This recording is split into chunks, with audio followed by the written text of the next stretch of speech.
This video covers section 2.3 on learning how to take the derivatives of the natural log function. So we're going to learn how to differentiate functions involving natural logarithms, also involving the other functions we've learned up to this point, so the power rule, quotient, product, chain, etc. And then solve applied problems using natural log functions and their derivatives. This is the last section that we will cover before test number 1.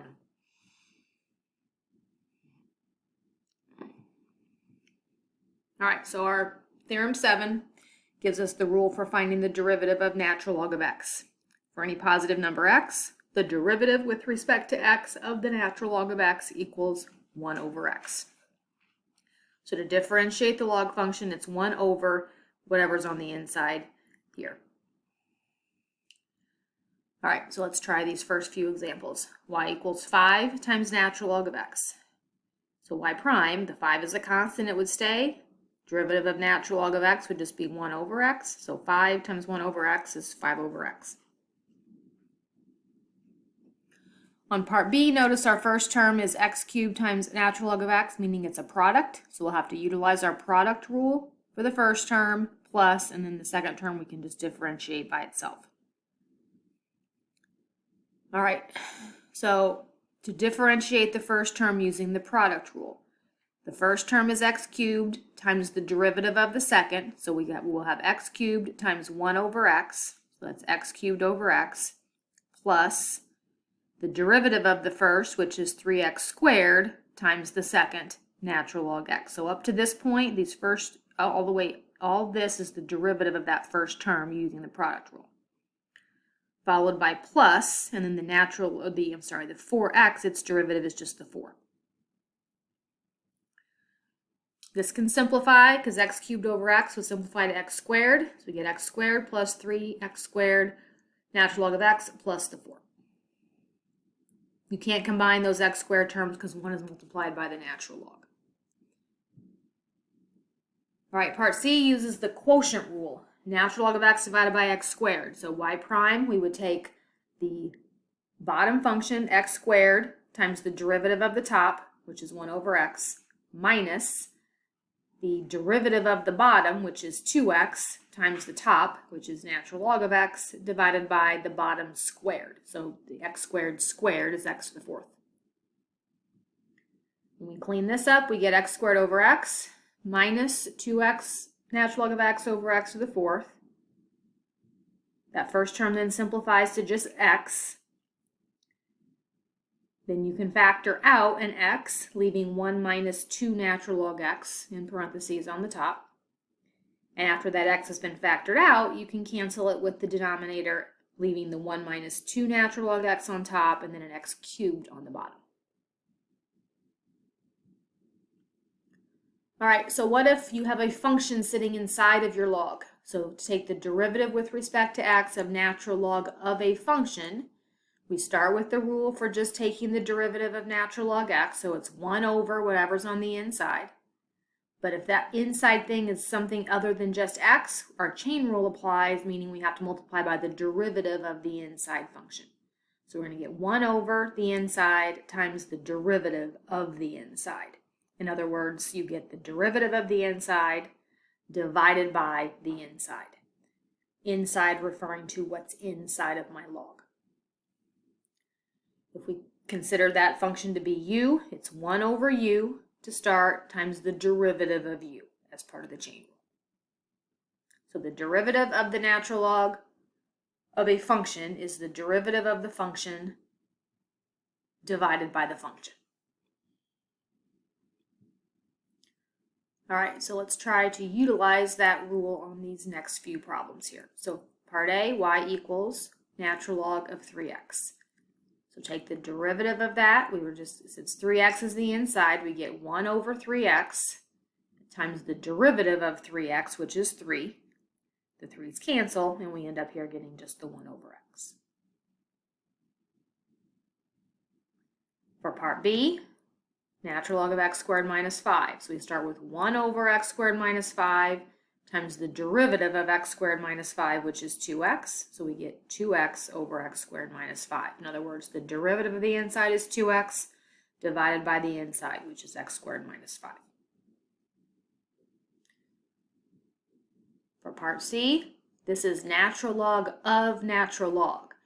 So it's 1 over the inside. This time the inside of this log is another log. So it's 1 over the inside, so 1 over ln x, times the derivative of that inside function, which would also be the 1 over x. So here we just get 1 over x ln x. This x is multiplied by the whole function ln x, so you can't write, that's not in the natural log of x squared. That's x, this x, times the other function, which is natural log of x.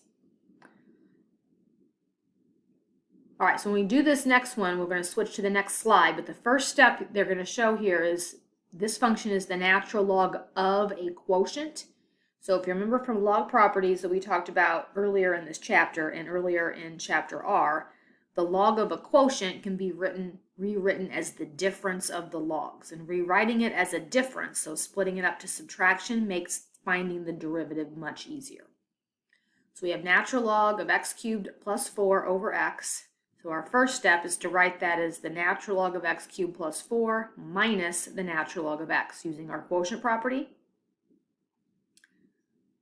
Now we can differentiate term by term. So the derivative of natural log of the x cubed plus 4 is the derivative of the inside, which is 3x squared, divided by the inside, x cubed plus 4. Or think of it as 1 over x cubed plus 4 times the 3x squared. Minus this derivative is just simply 1 over x. And then you're done. So if you split it to the using quotient property into subtraction, the differentiation is very simple. All right, the next step here is to just do the subtraction, so get a common denominator, which is x cubed plus 4 times x. So this thing times x on top minus the 1 times x cubed plus 4 all over that denominator, which is the product. And then cleaning that up, distributing the negative 1 gives me, this is 3x cubed minus x cubed minus 4. And then cleaning that up a little bit further is 2x squared minus 4 over x times x cubed plus 4. All right, so here's where I would pause the video, maybe try to do these next 4 on your own, kind of utilizing the last few examples. And once you're done, then you can press play and see if you did them correctly. So our first one here, we're going to have 1 over the 5x times the derivative of 5x, which is 5. And the 5's will cancel, and we'll get 1 over x. On part B, we're going to start with 1 over 3x squared plus 4, and then times the derivative of the 3x squared plus 4, which is 6x, giving us 6x divided by 3x squared plus 4. For part C, natural log of the natural log of 5x is 1 over the natural log of 5x times the derivative of its inside, which is 1 over 5x, but that function also has an inside, so we're going to times it by 5. So this is 3 chain rules. So it's 1 over this thing times 1 over this thing times the derivative of that thing, which is the 5. So notice here that the this 5 cancels with this 5. So those go away. So you're left with this x on the bottom and then multiplied by the natural log of the 5x also on the bottom. This one you would start by splitting it into, I would have started this by splitting it into subtraction. I'm not sure. Let's see, what did they do here? Oh, they didn't split it. They did the natural log of this. They said 1 over all of this, and then this must be the derivative of that inside by quotient rule. I would have split this like they did on the previous example into natural log of x squared, or I'm sorry, x to the 5th minus 2 minus natural log of x first. So if you split it, you get 1 over x to the 5th minus 2 times 5x to the 4th minus 1 over x whoops. Eventually, I guess it cleans up to be this. They didn't show many steps here. I would have done this more like the other example. So the first step here, it would have been easier if you had split this into natural log of the top minus the natural log of the bottom. And then when you differentiate, the first term you would have gotten 5x to the fourth over x to the fifth minus 2 minus 1 over x. Then you get a common denominator, adjust your numerators, clean up the numerator, and this should be your simplified form still. It's just much easier that way, I think, than trying to figure out how to do quotient. So this, doing the quotient rule is what they did on top here. They just didn't show any steps, and then that would be your inside from the initial. Either way is the same. It's just, I think, much simpler the other way. I don't know why they're not consistent.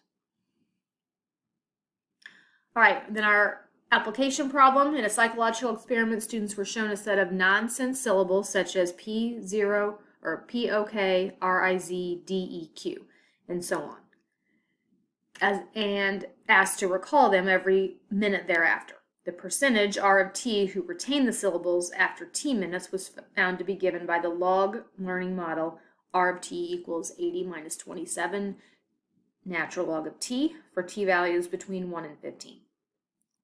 Okay, so they're giving us a function that something represented by a log equation. All right, what percentage of students retain the syllables after 1 minute? And find R prime of 2 and explain what it means. Okay, so this model gives the percentage who retain syllables after T minutes. So the percentage of students who retain syllables after 1 minute, we're just going to plug in a 1 here. So R of 1, 80 minus 27 natural log of 1. So 80 minus 27 natural log of 1 is 0. So that's just 80. So 80%. All right, find R prime of T. So our derivative of that function would be the derivative of 80 is 0 minus 27, and then the derivative of ln t is the 1 over t. So negative 27 over t. Then find R prime of 2. So if I plug in a 2 for t, we get negative 27 over 2, which is negative 13.5. So the interpretation of that, the result indicates that 2 minutes after they've been shown syllables, so we plugged in a 2, the percentage of them who remember the syllabus is, this is the rate of change, right? Because it's the derivative of that function. So it's, since it's negative, it means it's decreasing or shrinking at a rate of 13.5% per minute.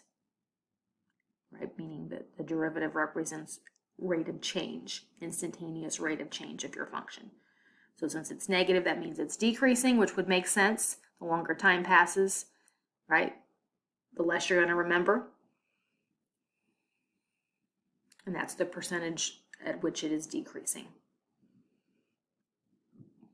All right, so our summary here is that we learned that the derivative with respect to x of natural log of x is 1 over x.